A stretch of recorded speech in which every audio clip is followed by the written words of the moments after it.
Mungkin ada lagi pengalamannya yang terakhir untuk dibagikan. Pengalaman alay. Apa ya Mbak ya? Alay. Apalagi ya, kayaknya aku terlalu alay sampai listnya banyak. Oh gini, nggak tahu ya ini alay apa enggak. Oh alay sih, kayak gini. Aku tuh pernah kayak jualan jilbab atau apa gitu. Aku tuh harus berbau Islami. Apa yang aku jual dari caption, dari marketingnya. Kalau gimana ya, itu harus berbau Islami gitu. Harus iya, dipoles Islami mungkin gitu, biar diterima ya. Karena yang seneng mendengar itu kutipan ayat ya, dibikin quotes ya. Anak-anak ayat-ayat yang quotable ya. Gitu, harus banget nyomot ayat apa gitu, buat marketing. Iya, iya benar. Biar orang tuh mau beli di aku, mau beli jilbabku. Aku pernah itu kayak alay gitu. banget. Jadi menurut itu alay karena ya kenapa sih? Kenapa? Ya itu kenapa kok aku harus seperti itu gitu. Jadi aku cuma apa itu memanfaatkan apa itu namanya. Ya nggak apa-apa sih memanfaatkan agama. Tapi baca di buku mana itu ya itu termasuk tindakan kapitalisasi di agama.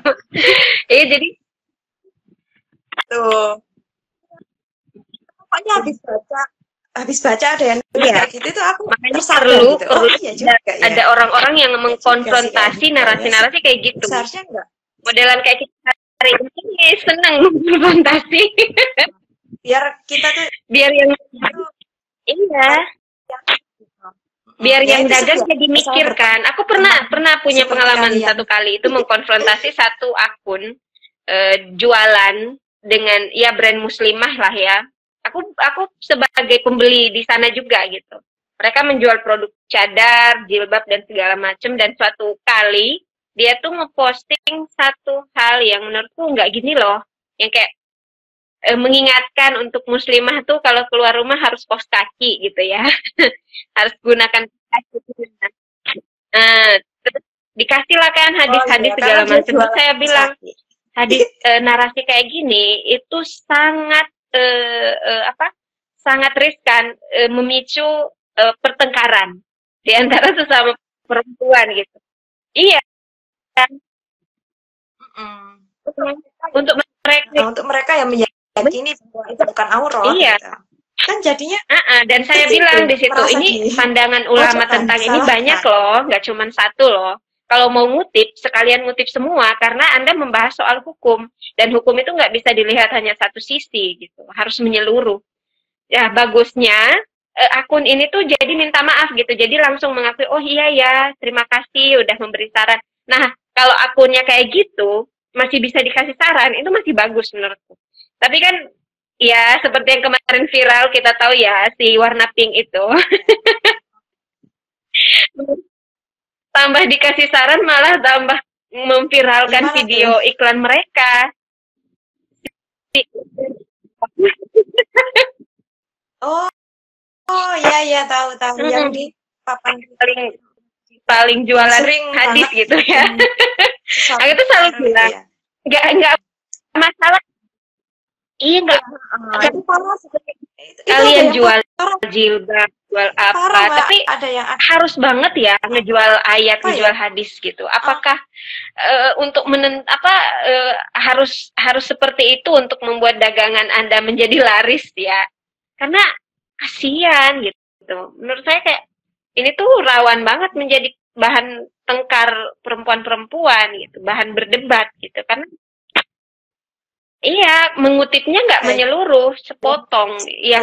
Yang mendukung jualan mereka, yang itu yang dia kutip, yang nggak mendukung jualan mereka nggak dikutip. Jadi kayak apaan sih kayak gini gitu. Aku tuh paling anti sama akun-akun dagang yang kayak gitu.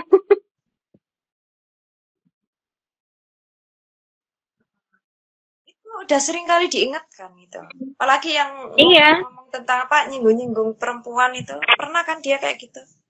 Itu tapi enggak itu sampai itu kan sering banyak yang ngingetin.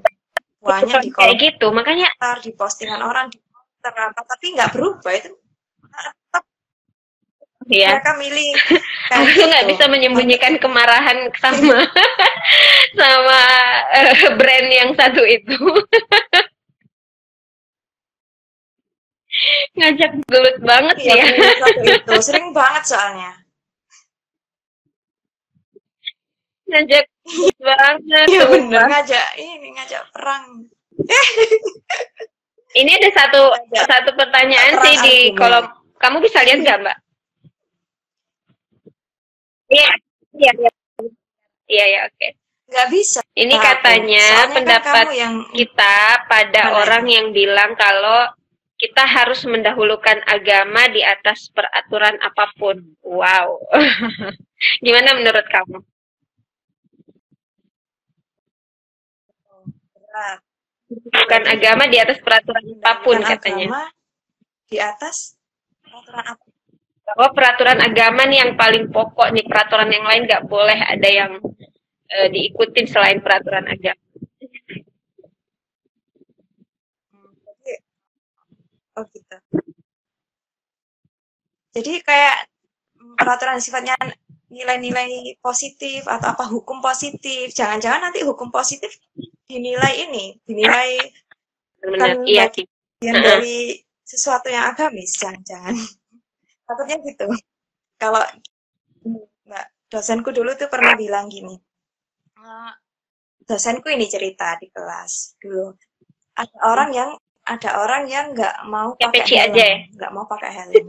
Ya dia cuma, maksudnya pakai peci aja gitu. Kalau diingatkan, kenapa nggak mau pakai helm atau apa? Emang ada hadisnya.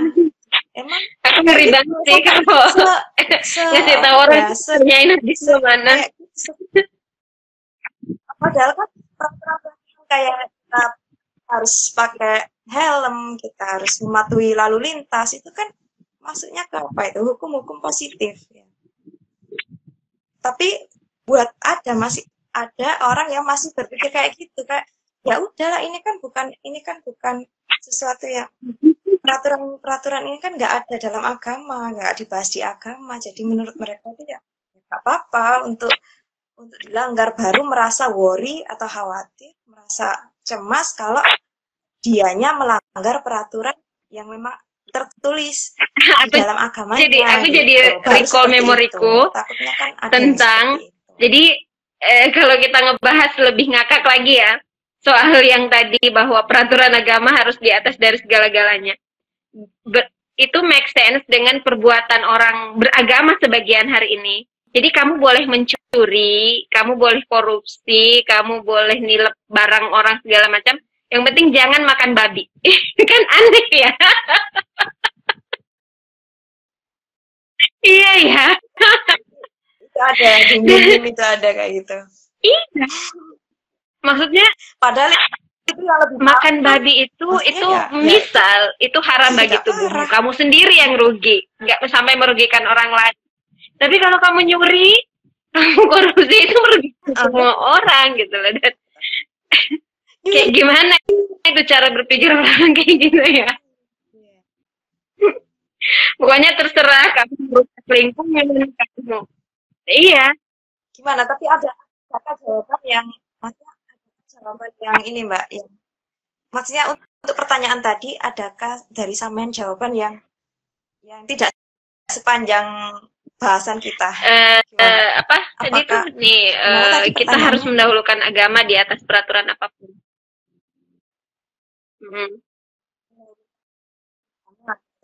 Peraturan apapun. Gimana, adakah jawaban singkat padat? Jawabanku enggak. Jelas itu untuk menjawab dari Mbak Nana. Iya. Ini kan harus dia bilang bagaimana pendapat Anda dengan orang-orang yang menganggap bahwa kita harus mendahulukan aturan agama di atas segala-galanya. Nah, di atas peraturan apapun gitu. Apapun ya means segala-galanya gitu ya. Menurutku enggak harus.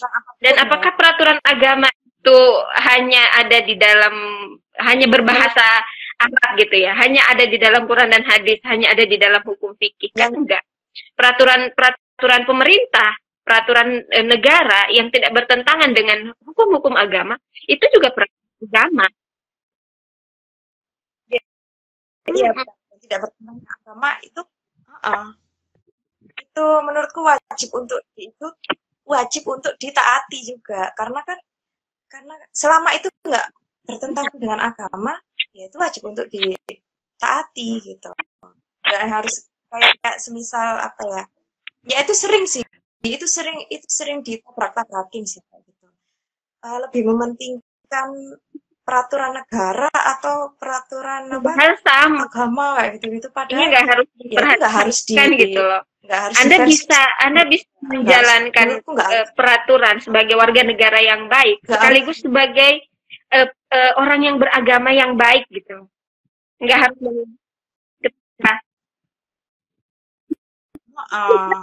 apa dulu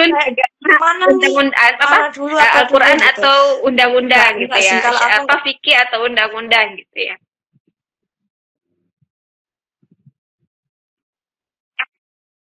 Benar. Kalau aku ya, selama itu sesuatu yang positif, sesuatu yang baik, ya aku nggak bakal mikir ini sebenarnya peraturan ini dibahas nggak sih di agamaku.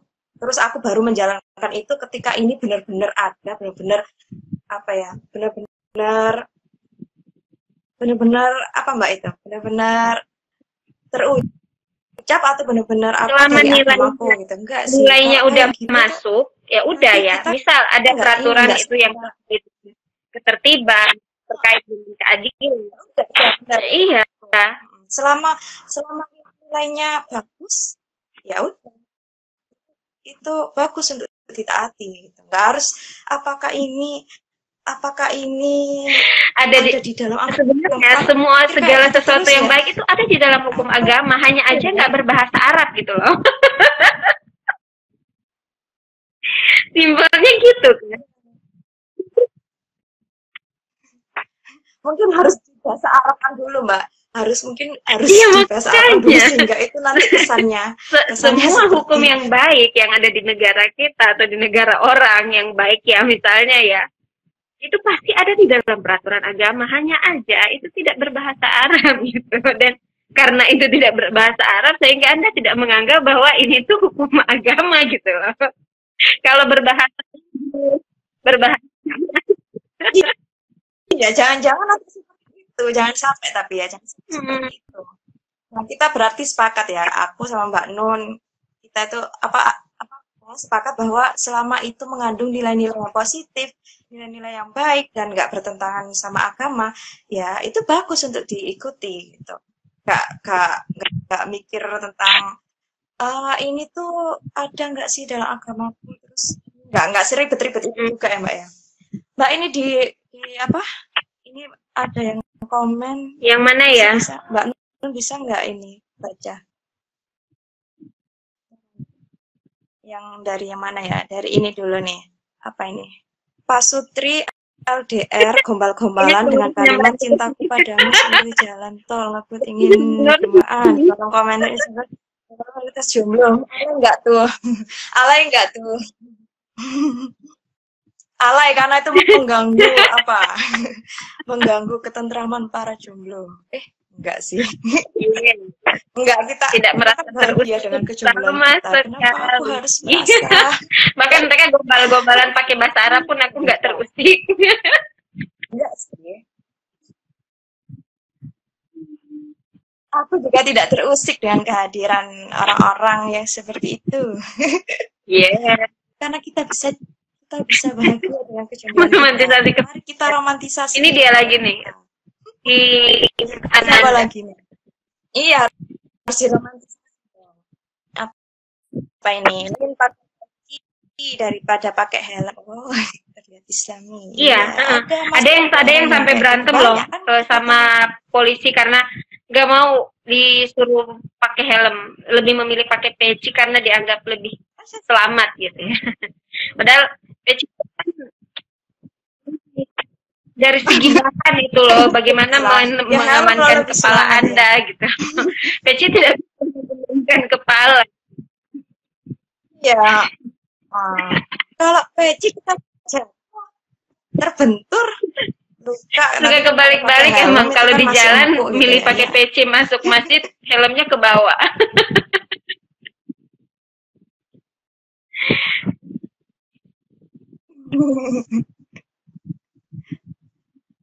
Apalagi ini, kalau nggak lihat konteks itu baratnya kayak APBN itu haram karena mengambil pajak dari restoran makanan babi. Nah ini dari menerima APBN entah itu gaji dan semacamnya akan dapat dosanya. Nah itu kalau sesak apa ya, sesaklek itu memandang sesuatu ya, jatuhnya semuanya haram ya. Jatuhnya dikit-dikit bunga bank yang kayak gitu juga gitu. Mereka harapnya.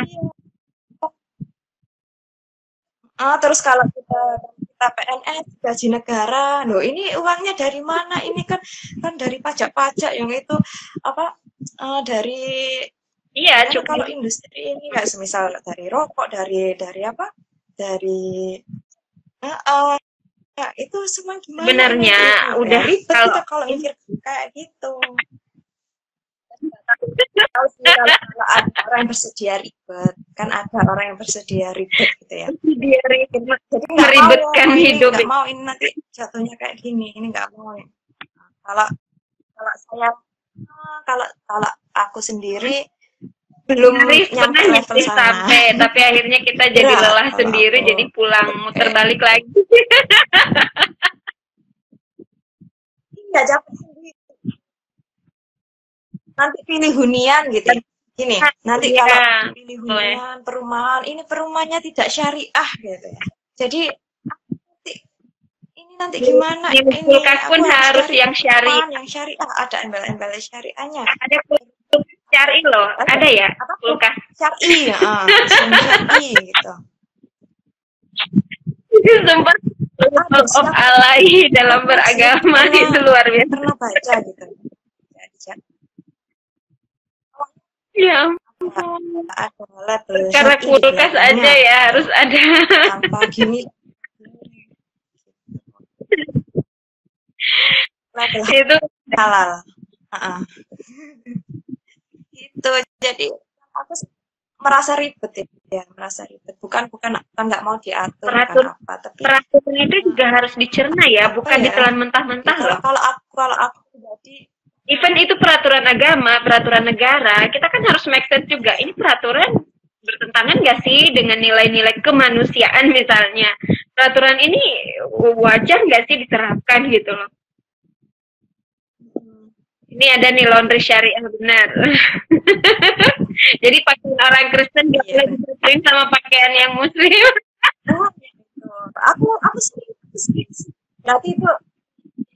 Nah, itu kan mereka kan ingin menunjukkan bahwa ini pakai baca bismillah, ta'awud, ada ayat-ayat mencuci.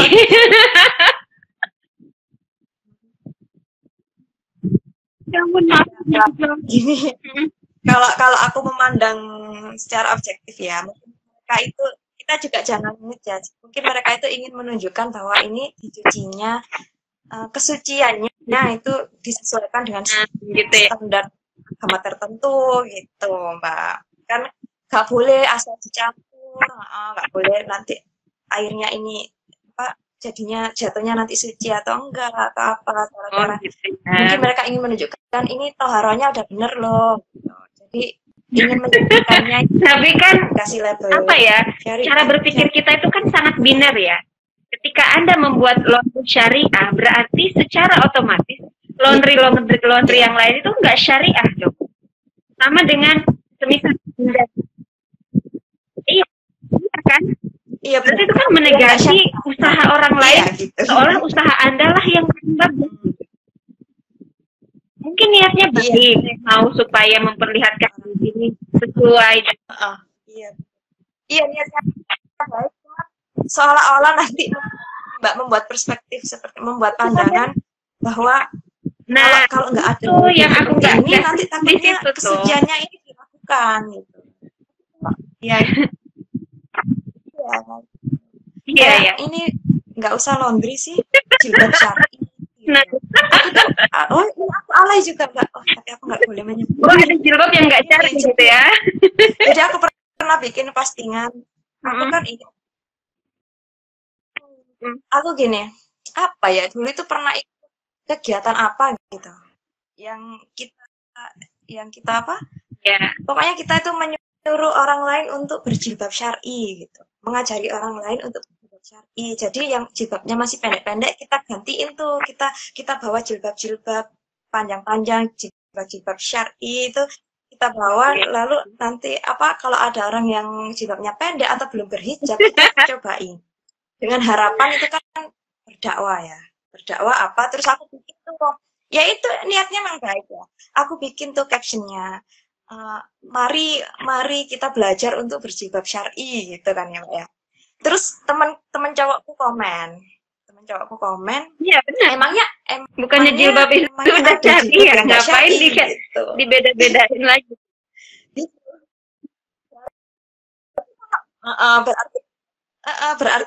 Berarti kalau nggak ada syar'inya itu salah ya? Itu gimana itu? Dia tuh pura-pura tanya kayak gitu, maksudnya itu apa ya? Itu mengkritik aku secara nggak langsung kritik aku. Emangnya ada jilbab yang nggak syar'i? Emangnya yang nggak syar'i itu yang seperti apa? Bukannya kalau kita menyebut itu jilbab apa? Bukannya itu udah cukup ini ya, cukup syar'i ya, tanpa harus ditambah syar'i. Berarti kamu itu mengklasifikasikan ada jilbab yang syar'i dan tidak syar'i. Gitu. Gitu. Itu jadi aku mikir pas ada temanku komen kayak itu, aku mikir oh ya. Iya. Jadi berarti ada yang benar ada yang salah.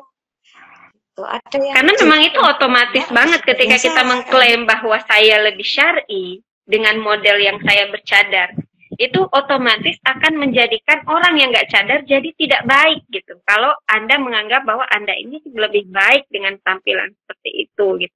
Sekalipun kamu bilang, enggak, saya nggak merasa lebih baik kok, saya ini, tapi kan tetap aja kalau kamu merasa bahwa cadar itu adalah indikator pakaian muslimah yang paling benar, itu akan membuat muslimah yang lain yang nggak cadaran jadi insecure gitu. Jadi berarti aku belum kafah ya dalam tanda kutip.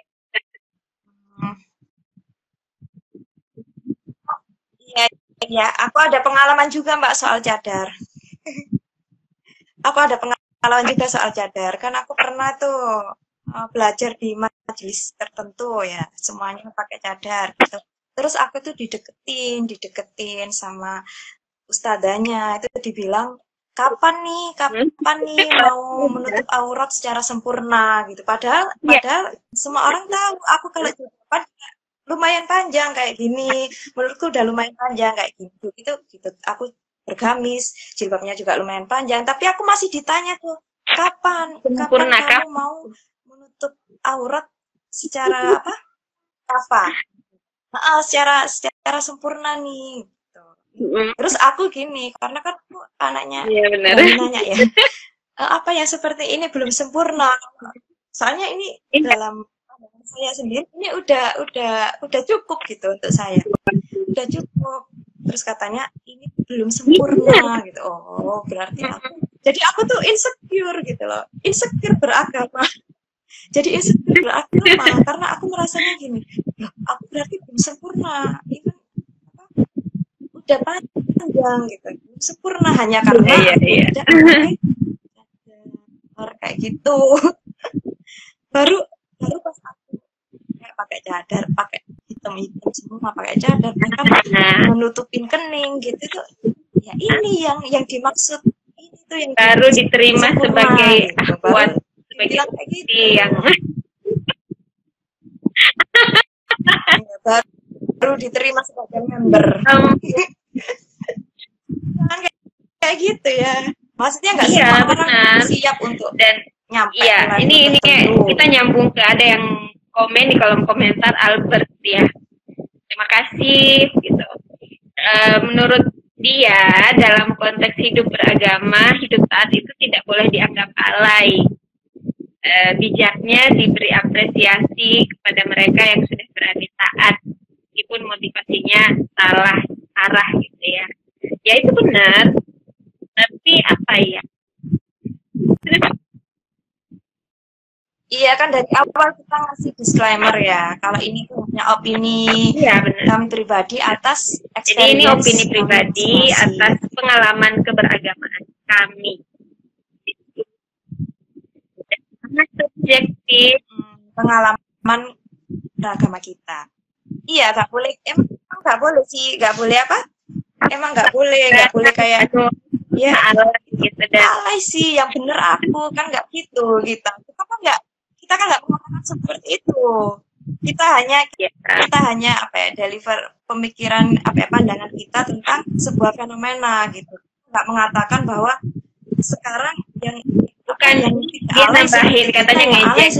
Ini bukan mengejek kan kita nulis judul kita semua, berarti tidak mengejek siapa orang tertentu ya. Saya mengejek diri saya, Mbak Nurus mengejek dirinya Mbak Nurus, dan kita mengajak untuk mengakui gitu, nggak usah denial bahwa kita ini melalui fase tumbuhan, fase perkembangan ketaatan gitu ya. Bahwa iya, nggak, orang beragama tuh nggak langsung dewasa, nggak langsung berpikir bahwa iya beragama itu sederhana aja gitu, nggak usah berlebihan.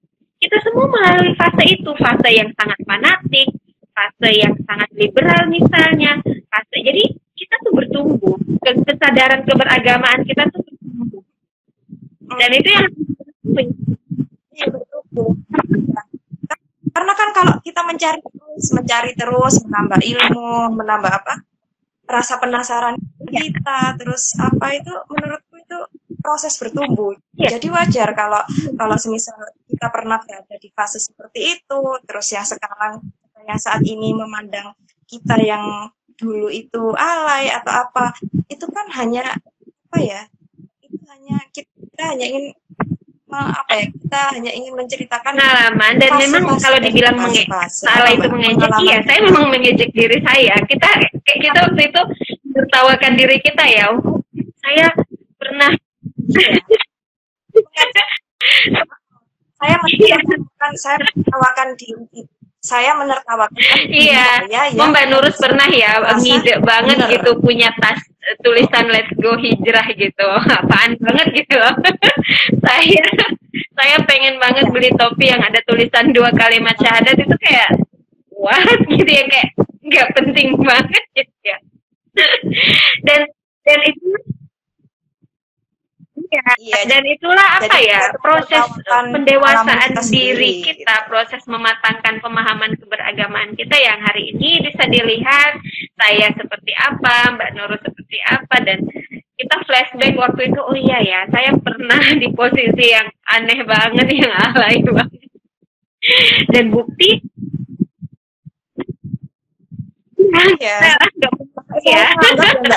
karena saking alaynya gitu. Tapi bahwa kita melihat hari ini kita bertumbuh, cara berpikir kita bertumbuh, ini merupakan kesyukuran sih, ya Mbak ya.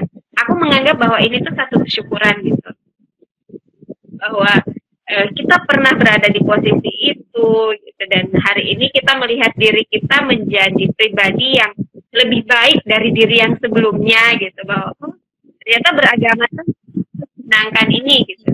Kenapa? Ya, ini ditambah lagi. Ada di posisi baru, terus melihat diri yang dulunya. Iya, jadi kita ceritanya itu flashback. Jadi ini masnya join dari ini di save nanti ditonton lagi. Nanti kalau ini bisa di save ya Mbak ya. Iya. Ya, nanti tonton lagi. Jadi apa ya, dulu yang saya sering merasa si paling muslimah, si paling benar, terus sekarang bertumbuh sampai di detik ini saya ngerasa kalau oh enggak semua orang itu bertumbuh kok, belajar gitu, wajar kalau saya pernah ada di fase seperti itu, dan sekarang saya sadar bahwa perilaku yang seperti itu kurang tepat untuk menganggap diri paling benar dan orang lain yang tidak seperti saya salah. Iya, berarti kita melihat bahwa diri kita bertumbuh gitu, dan itu satu kesyukuran gitu. Oh, saya juga, inilah hasil belajar saya gitu. Kita bertahun-tahun bergelut dengan istilah hijrah, bergumul dengan kegiatan pengajian yang banyak banget, bertemu dengan orang yang beragam, dan akhirnya hari ini kita mengoreksi pemikiran kita sebelumnya bahwa oh, saya nggak perlu loh beragama dengan seperti seperti itu banget gitu. Istilahnya gitu. Mungkin kita 15 menit lagi atau gimana lagi. Dan nggak cuma, iya, nggak cuma Mbak Nun, nggak cuma aku, nggak cuma kita berdua, teman-teman saya pun mengaku juga Iya. pernah mengalami hal-hal semacam ini gitu. Dari yang dulunya terlalu gimana gitu, suka ngejudge orang atau merasa paling benar. Nah, Dan jadi sekarang lebih itu wise dia ya, bisa jadi ini lebih bijak menerima gitu banyak bahwa perbedaan. oh Kita iya, punya saya punya pemahaman gini, orang punya pemahaman yang berbeda, so what? Nggak apa-apa gitu loh, nggak apa-apa banget gitu.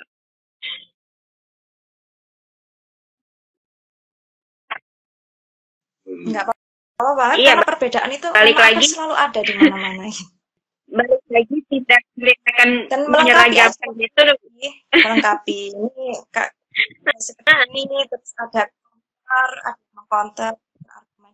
Nah kalau kalau kalau nggak ada perbedaan, nggak ada yang melengkapi, nggak ada yang Ya, mengkritik, nggak ada yang bertumbuh apa ya, benar, nggak ada yang benar banget mengkritisi, ya kan bertumbuh gitu. jadinya Jadi kita nggak bertumbuh kita gitu. mengkritik diri kita, menandakan bahwa oh kita bertumbuh. Kita mengkritik hal-hal yang hari ini dianggap baik, dianggap mapan, Iya. menandakan bahwa oh ada suara yang lain gitu, ada pandangan yang lain terkait dengan ini. Untuk memperkaya pemahaman aja, untuk memperkaya perspektif aja gitu. Benar. Ya. Menurutku berbagi Harus perspektif kayak gini itu nggak apa-apa banget, harus.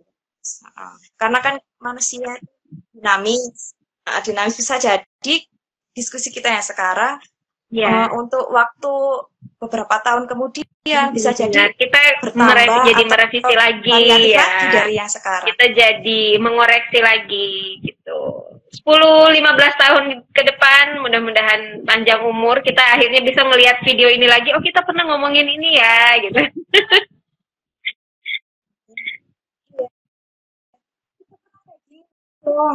Mungkin ada part-part yang kurang tepat atau apa gitu. Mungkin kita bisa merefleksikan kembali. Nanti kita tonton lagi berapa tahun kemudian ya.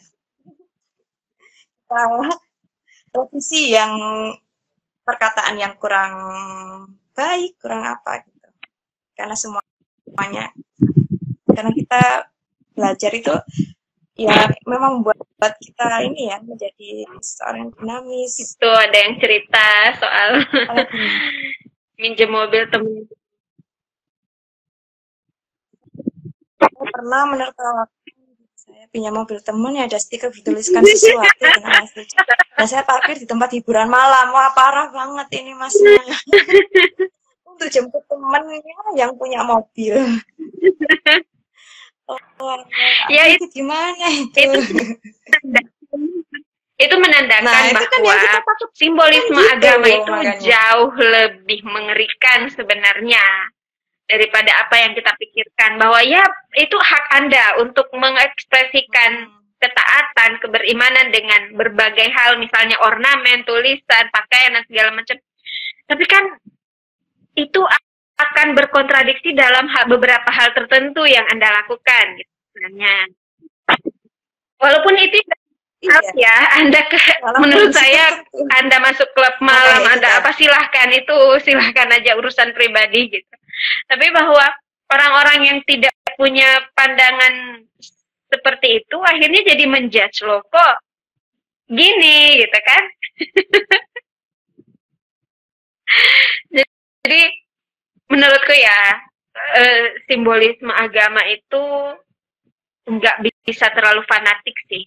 Pada akhirnya saya menyadari bahwa memasang dan mengagung-agungkan simbol-simbol agama kita di ruang publik itu juga perlu dibatasi. Menurut saya ya, itu juga perlu dibatasi gitu.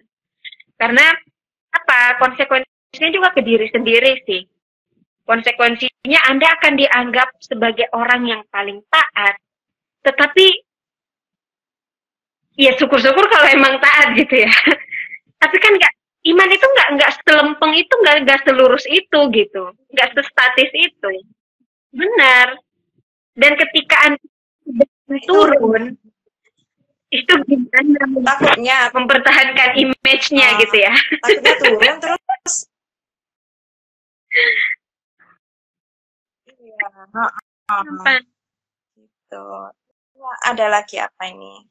Biyen kancaku pernah malu-malu, Mbak Nun ini nggak paham ini kalau bahasa Jawa. Biyen kancaku pernah malu-malu dodolan kafling syariah, Mbak. Gak suwe kancaku digoleki wong sing tuku kafling syariah, Mbak. Oh, ini aku translate ya, Mbak ya. Dulu temenku itu pernah jualan kafling syariah, Mbak. Nggak lama temanku itu dicari orang yang beli kafling syariah, alias dia itu menggondol apa ya? Dia itu jualan kafling syariah. Terus lama-lama itu yang jualan ini dicari-cari orang karena mungkin bawa kabur duitnya atau gimana gitu. Padahal ini yang dijual syariah gitu. Padahal yang dijual malah bawa kabur gitu kan. Banyak yang kayak gitu, banyak banget. Gitu, jauh dari iya bawa kabur. Oh, yang dana haji iya, kan, travel apa kayak gitu kan. Nah, itu. Terus kemudian nipu dan ya karena pikiran sebagian besar kita, makanya ini narasi-narasi kritis kayak gini memang perlu diperbanyak karena sebagian kita berpikir bahwa ketika sudah ada label agama di sana, syariah lah, apalah segala macam, itu kita sudah berpikir bahwa oh ini pasti sesuai nih, ini pasti amanah, ini pasti, padahal enggak gitu juga. Iya. Amanah ini pasti apa? Akhirnya banyak yang menggunakan label tertentu untuk menarik apa ya, simpati, untuk menarik kepercayaan orang gitu. Akhirnya kalau nanti jalannya bertentangan atau apa, terus ini yang terlabel semua, maksudnya oh berarti orang-orang agama tertentu ini nggak amanah ya, sukanya benar ini gitu, jadinya kayak gitu. Dan jadinya berpikir saya hari ini, dulu mungkin kita menyalahkan orang-orang yang menggunakan agama untuk menipu, agama untuk apa, dan hal-hal kriminal lainnya. Tapi sekarang saya juga mau menyalahkan kepada orang-orang yang semudah itu percaya gitu loh. Bahwa kenapa sih kita nggak pernah belajar gitu kan? Orang-orang seperti ini yang mengatasnamakan agama itu subur karena masih ada yang mau percaya. Coba kita udah nggak ada yang mau percaya, dia juga udah nggak punya lahan gitu kan. Kenapa sih kita selalunya tertipu dengan label-label syariah, halal, apa segala macam.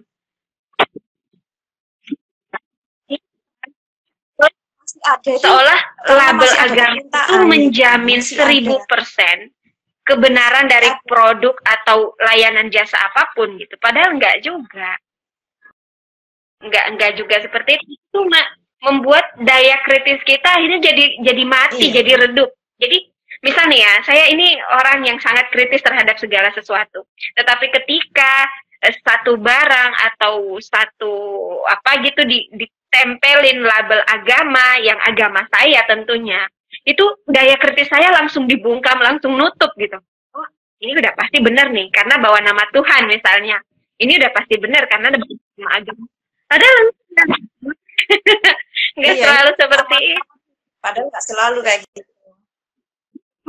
Padahal kan yang malah menyalahgunakan dengan label. Menyalahgunakan karena peminatnya masih banyak. Coba kita udah nggak minat, pasti nggak ada juga, gitu. Jadi menyalahkan orang-orang yang menipu dengan mengatasnamakan agama juga tidak bisa, bukan salah mereka sepenuhnya, salah kita juga karena kenapa Anda terlalu percaya. Ya ampun. Jadi benar-benar ya. Apa ya, kritis. Jangan perlu kritis sih teman-teman kita semua ini. Jangan lihat oh ini pasti ini sih, harus tetap kritis sih karena kan udah banyak kejadian ya. Oknum pastinya itu oknum ya, bukan semua, tapi oknum banyak oknum ya, seperti ini banyak oknum. Jadinya banget merusak citra agama tertentu gitu ya, agama sendiri. Jadi ini jadi dikira, oh ya dikira dikira munafik lah, dikira tukang bohong lah, apa kayak gitu. Jadi apa? Jadi emang sangat merugikan sih oknum-oknum yang seperti itu, yang sudah terlanjur mencomot label syariah apa, ternyata nipu orang atau udah apa, bukan itu jahat udah sih. jahat Itu nggak banget sekedar ya. alay, mereka nggak sekedar Udah alay, harus tapi ada jahat. penekanan di sana. Ini apa lagi? Kita udah mau kelar loh ini, tetap aja dikasih. Iya, Ibarat kayak orang berilmu, dia yang menyalahgunakan ilmunya dan dikira orang yang malas belajar dan sama-sama tidak baik. Iya benar. Iya, jadi kita juga sebagai konsumen harus belajar juga. Masa iya mau terus-terusan ditipu dengan label-label seperti itu kan enggak dong. Kita perlu dewasa, perlu belajar, perlu ya tetap kritis. Apapun orang menempelkan dengan narasi apapun, sebisa mungkin daya kritisnya tetap jalan gitu. Jangan menelan mentah-mentah. Itu kali ya Mbak ya. iya. Agama kita kan menyuruh kita untuk berpikir ya, untuk berpikir. Kritis itu perlu, Tuh. kritis Makanya itu kritis itu perlu. harta berharga untuk menjalani dunia yang kacau balau seperti sekarang. Mungkin itu ya Mbak Nurus ya. Iya, benar. Cukupkan aja, kita udah mau istirahat. Mungkin dicukupkan Dan aja. mudah-mudahan di diskusi-diskusi berikutnya kita bisa membahas hal yang lebih menarik lagi, lebih kritis lagi, lebih tajam lagi. Sekalipun dibahasnya sambil ketawa-ketawa ya, tapi sebenarnya ini tuh sangat tajam. Jadi kita cukupkan diskusi kita pada malam hari ini di seri diskusi agar tidak menjadi si paling muslimah dengan tema kita semua pernah alay dalam beragama. Mudah-mudahan sedikit ada manfaat untuk teman-teman yang sudah mendengarkan, yang sudah menyimak. Dan Mbak Nurus mungkin mau lanjutin?